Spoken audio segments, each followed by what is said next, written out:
கோவளத்திலிருந்து கரெக்டாக 7-8 stop, sorry மகாபலிபுரத்துலேருந்து Kovalam வரைக்கும் நான் போயிட்டு இருக்கேன். ஒவ்வொரு தாட்டி கண்டக்டர் விசில் அடிச்சுக்கிட்டே இருக்கார். ரே போலாம், இறங்கி நிப்பாட்டு. நான் அப்போதான் நினைச்சேன், எத்தனை ஆயிரம் பஸ் ஓடிட்டு இருக்கு, ஒவ்வொரு ஸ்டாப்லையும் விசில் அடிச்சுட்டே இருக்கார் கண்டக்டர். அப்ப நண்பர்களே, நம்மளுடைய சின்னம் 8 கோடி பேருக்கு ரீச் ஆயிடுச்சு. நீங்க ஒன்னே ஒண்ணு புரிஞ்சுக்கணும், இந்த கூட்டணியுடைய அரித்மெட்டிக்ஸ் எல்லாம் தமிழ்நாட்டில் எடுப்படாது. தலைவர் மேலே நம்பிக்கை இல்லாத பொழுது பக்கத்தில் இருக்கவங்க மேல எப்படி நம்பிக்கை வரும்? முதலமைச்சர் வேட்பாளர் அண்ணன் திருமானனா? இல்லை. முதலமைச்சர் வேட்பாளர் கம்யூனிஸ்ட்ல இருந்து இருக்காங்களா? இல்லை. முதலமைச்சர் வேட்பாளர் அம்மா பிரேமலதா மேடமா? இல்லை.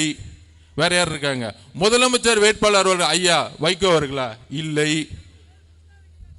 முதலமைச்சர் வேட்பாளர் அண்ணன் வேல்முருகன் அவர்களா? இல்லை. நேத்து வரைக்கும் எம்எல்ஏ சீட்டு கொடுப்பாங்களான்னு நினைச்சிட்டு இருந்தாங்க. அதனால தான் இன்னைக்கு புகழ்ந்துட்டு இருக்காரு சட்டசபையில். ஐயா எனக்கு கொஞ்சம் எம்எல்ஏ சீட்டு கொடுத்துருங்க, அப்பாவும் பையனும் புகழ்ந்துடுறேன்.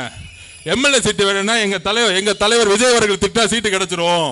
விட்டுருங்க, நல்லா இருந்துட்டு போறார், நமக்காக நல்லா இருந்துட்டு போறார். போனா பொழைச்சு போட்டோம். சோ அப்ப இன்றைக்கு நம்மளை வச்சுதான் அங்க வியாபாரம் பயங்கரமா ஓடுது. ஒரு பெரிய வியாபாரியை போட்டு ஒரு சின்ன வியாபாரி போட்டி போடுவாங்களே, அந்த மாதிரி நாங்க விஜய் கிட்ட போயிடுவோம் அங்க திமுக வியாபாரம் பண்ணிட்டு இருக்காங்க.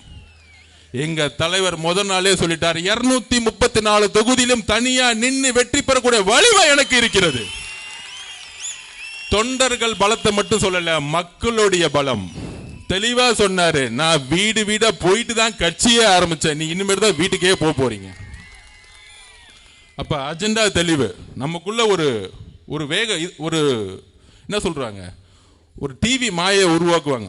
நீங்க 2014 திருப்பி சொல்றேன், 2014 தேர்தல் களம் எப்படி இருந்துச்சு தெரியுமா? கலைஞர் சென்ட்ரல் கவர்மெண்ட்ல அவங்க தான் பவர், காங்கிரஸ், விசிகே, பிஎம்கே வரிசையா பாத்தீங்கன்னா எல்லா கட்சி இருந்துச்சு. ஆனா 2014 எதிர்கட்சியா கூட திமுக. அந்த ரிசல்ட் தான் திருப்பி வரப்போகுது. என்றைக்கும் திமுக 2வது தடவை ஜெயிச்சதா வரலாறே கிடையாது.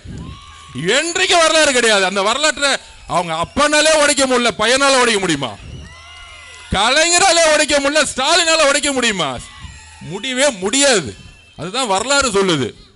கடைசியா ஒரு தடவை ட்ரை பண்ணி பார்த்தாரு கலைஞர். எப்ப தெரியுமா? 1984. ஏன்னா அப்ப எம்ஜிஆர் ஊர்ல இல்ல, வெளியூர்ல உடம்பு சரியா படுத்துட்டு இருக்காரு. அப்போ ஒரு உருட்டுனாங்க. அண்ணன் செங்கோட்டை என்ன சொன்னார், அந்த உருட்டை என்ன சொன்னாங்கன்னா, என்னுடைய நண்பர் தான் எம்ஜிஆர், அவருக்காக என்ன முதலமைச்சர் ஆக்குங்க, அவர் வந்தவன இந்த பதவியை திருப்பியும் கொடுத்துருவேன் அப்படின்னு சொன்னாரு.